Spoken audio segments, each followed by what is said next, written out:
Welcome back to Feather and Bone. In 2019, I had a lot of encounters with multiple bucks. So in this buck profile video, what I'm going to do is I'm going to start off with some of those clips right now, and at the very tail end, I have a doe harvest as well.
So, nice big doe, and now the work begins. Finally on the board for 2019. Yo, Matthews Halon did it again.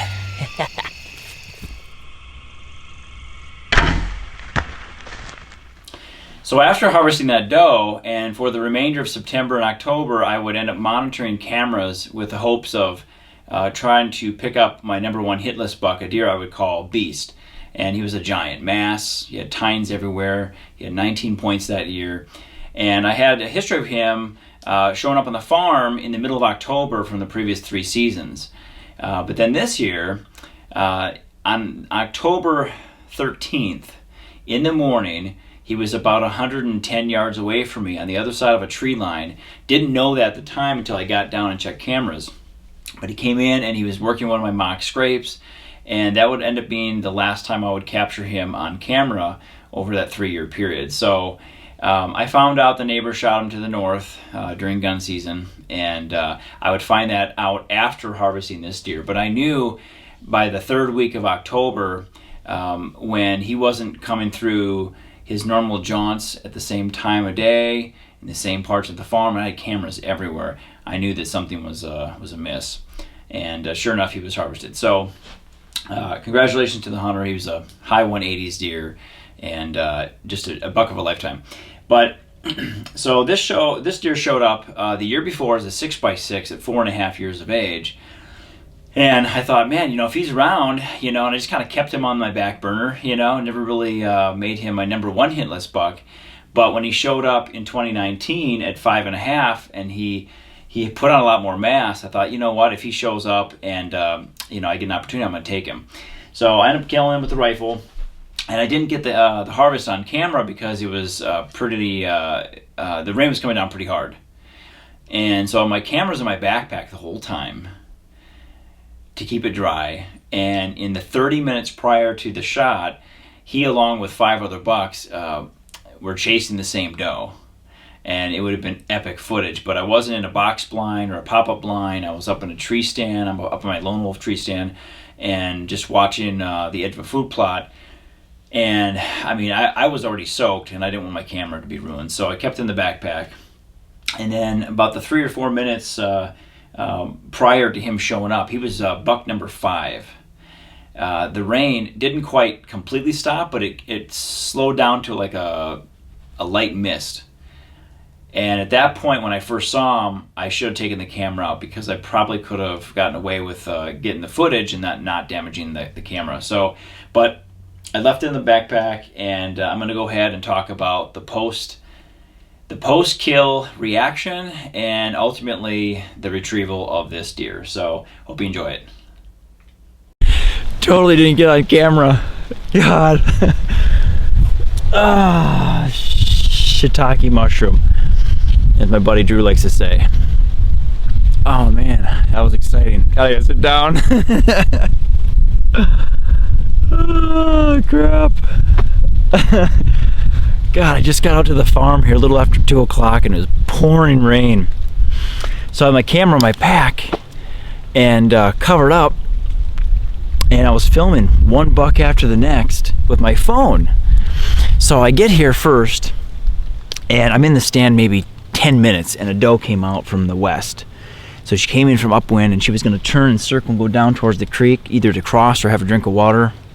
There's another deer. Another buck. Here comes another buck. Buck number 6.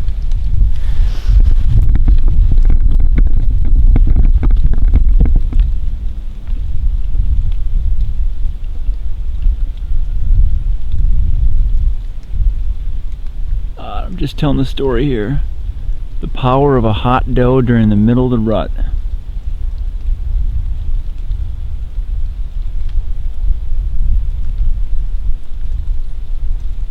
Anyway.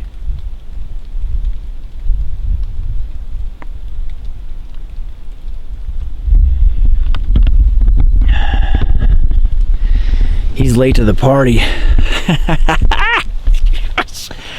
Man, that was exciting. Okay, so I'm going to back up.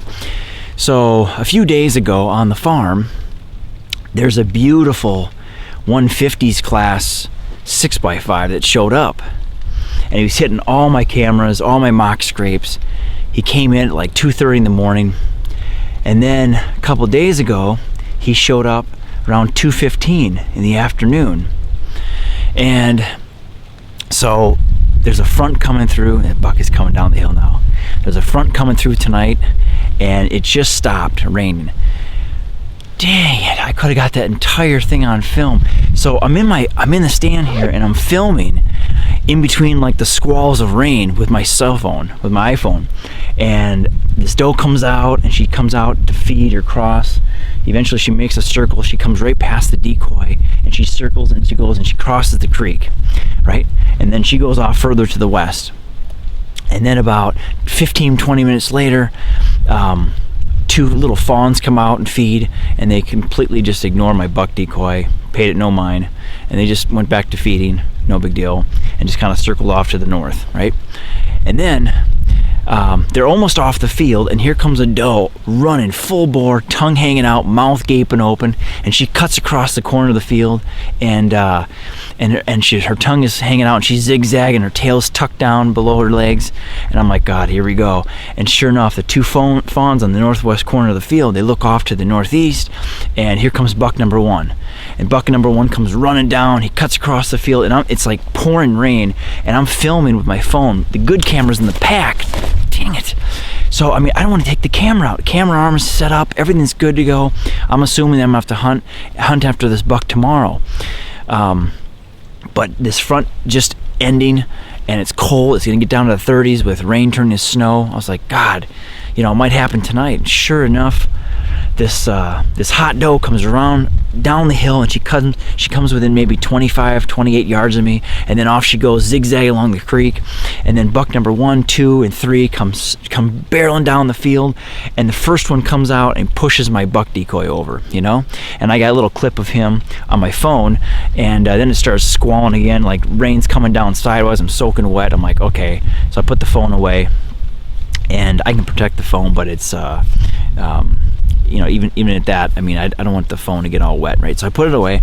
Here comes the second buck, third buck. All of a sudden, here comes buck number 4 from the neighbors, from straight north, and he comes running along the top of the hill, and he looks like he's gonna go towards the barn. So I get out the rattling horns and I smash the rattling horns, and he turns and he comes 90 degrees straight down towards the bottom of the hill, and he cuts across and he catches where that doe came through just 20 minutes earlier, whatever, 15, 20 minutes earlier. And he's like, oh man, when he comes out, he's about 90 yards away, and this tree, it's a white oak, and it's like the slightest amount of movement, the whole thing shakes, right? So I'm like, God, I don't want to take a 90 to 100 yard shot. I'm gonna wait until he gets closer. So he gets to 70, 60, 50, and it's like 50, 55 yards maybe, and boom, a double lung him. He runs off, full barrel, boom, I hit him both times. I hit him the second time running, and he runs over here, and he's behind the tree, and I'm gonna stand up and hold the camera.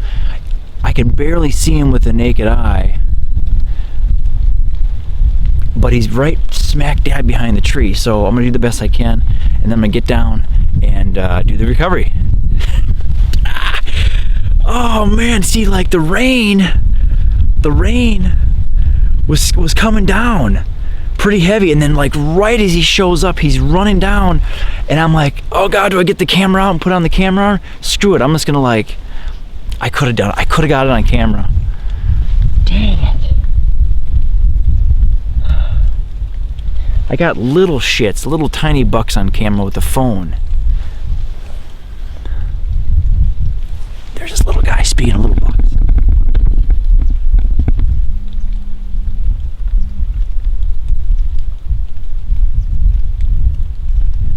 You know, bucks like this all afternoon, just chasing, trying to get after that doe.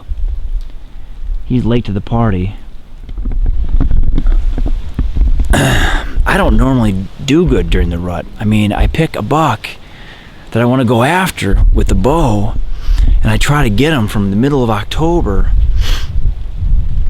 until the end of October. You know, that late pre-rut before those does start coming to heat, while he's still on a somewhat of a bed to feed and then back to bed pattern. And but he's on his feet more, especially when we get some cold weather. God, I was excited. I was still shook up.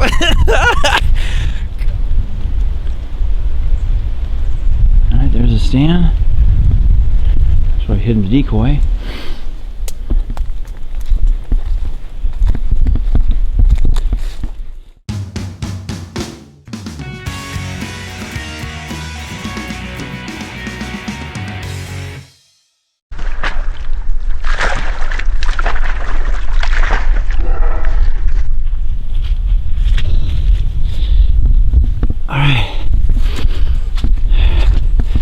Well, no tracking required for this one.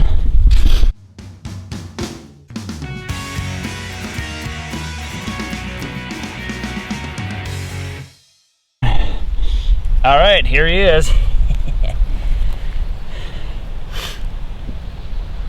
You know, I was really bummed. I've been bummed since about October 30th, because the last picture I got of Beast was on October 13th, and I don't know if it was EHD, poachers, predators, disease, old age, car collision, hunter, whatever, but I haven't seen Beast, and I'm pretty sure he's dead or been bumped off the farm by that aggressive 5-6 year old beefy 8-point. Regardless, I've actually hunted some other places for both the bow and with both the bow and the rifle.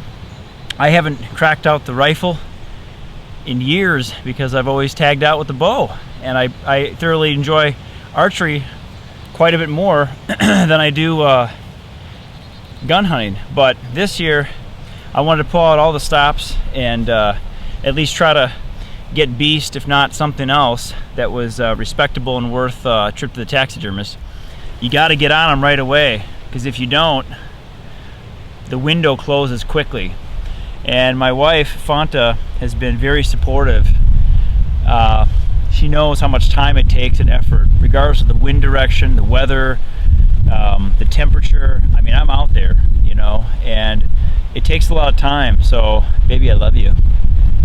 And we're very excited because she's pregnant. She's a little over 6 months along. We're having a boy, and we're naming him Dakota Bo. So I'm pretty excited. So this is for you, Dakota. I want to show you this in a couple of years. Yeah, buddy, I love you. So Fanta's been very supportive, and she knows it takes a lot of time. She knows how passionate I am about the outdoors, and I love filling the freezer with venison. Just as much as the next guy, but it's also nice to get big old buck on the ground as well. So again, he showed up just a few days ago, and since Beast has been MIA, I figured I would go after him. I saw an absolute monarch this morning as well, but you know, if I've learned anything over the 30+ years that I've been hunting, one in the hand's better than two in the bush, and this is a respectable buck. This is a buck that the second I saw, I was like, you know, I'm gonna take him. And just awesome hunt. It was downpouring, like I mentioned earlier on the video, so I was filming little clips of smaller bucks coming through chasing the doe, and it was pouring rain, so the rain would just come down in sheets, and I would pull out my phone, grab a little clip, put it away. So the camera sitting in the pack the whole time. Could have got the whole thing on camera. I mean, literally. Oh well, that's how it works out. Boy, he's big body.